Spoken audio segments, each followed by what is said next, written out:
আচ্ছা দেখো, আমি একটা তোমাদের লজিক ফাংশন সরলীকরণের একটা কোয়েকশন ইজিলি বুঝিয়ে দিই। ধরো এখানে বলছে কি A not B plus A B not whole bar. এটা আমি তোমাদেরকে ইজিলি দেখো বুঝিয়ে দিই। ধরো আমি কিন্তু গত ক্লাসে বলছিলাম যদি তোমাদের হোল বারটা থাকে এটা, তাহলে আমাদের কি করতে হবে, যদি প্লাস থাকে তাহলে আমার ইনটু হবে, আর যদি ইনটু থাকে তাহলে আমার প্লাস করতে হবে।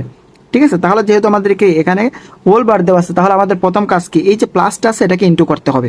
তাহলে আমি কি করব, এ নট বি আছে, দেওয়ার পর এই প্লাসটাকে আমি ইনটু করে দিছি, আবার এ বি নট। ওকে, তার মানে কি এইটাকে প্লাসটাকে ইনটু করে দেওয়ার কারণে আমার এই ভাগটা মানে কি আলাদা হয়ে যাবে, ভাগ হয়ে যাবে, যে ভাগ আলাদা হয়ে এখানে আর এখানে পড়ে যাবে, শেষ। তারপর দেখো আমার এখানে আমি বলছি কি যেখানেই তোমার হোল বার থাকবে সেখানে আমার ভাঙতে হবে। হ্যাঁ, এটা ডি মর্গানের উপপাদ্য অনুযায়ী। তো দেখো আমার এখানে এ নট বির উপরে কি হোল বার আছে, সেজন্য আমার এখানে কি এটা এ বিটা তোমার কি অবস্থা আছে, গুণ অবস্থা আছে। তার মানে আমার যুগ দ্বারা এটাকে ভাঙতে হবে। তার মানে যেহেতু আমি যুগ দিছি, যুগ দেওয়ার কারণে তাহলে মানে দেখো আমাদের এই যে হোল বারটা আছে, হোল বারটা ভেঙে গেছে, ভেঙে এটার উপর পড়বে, এটার উপর পড়বে। ঠিক আছে, তারপর দেখো আবার আমার এখানে কি আছে, আমি এখানে প্লাস দিলাম।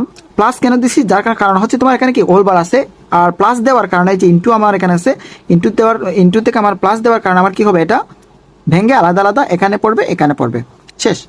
তারপর আমরা জানি কি তোমার হচ্ছে যদি ডাবল বার হয় তাহলে আমার কি হবে, কাটা যাবে। তার মানে এই দুইটা কাটা, তার মানে এ প্লাস বি নট থাকবে। তারপর এদিকে আমার কি থাকবে, এ নট প্লাস বি থাকবে, কারণ এটা কাটা, শেষ, একদম ইজি কিন্তু। তারপর আমার কি করতে হবে, এটা দেখো দুইটা কি অবস্থা আছে, গুণ অবস্থা আছে। তার মানে আমি এ দ্বারা এ নটে প্রথম গুণ করব, তারপর এ দ্বারা বি রে গুণ করব।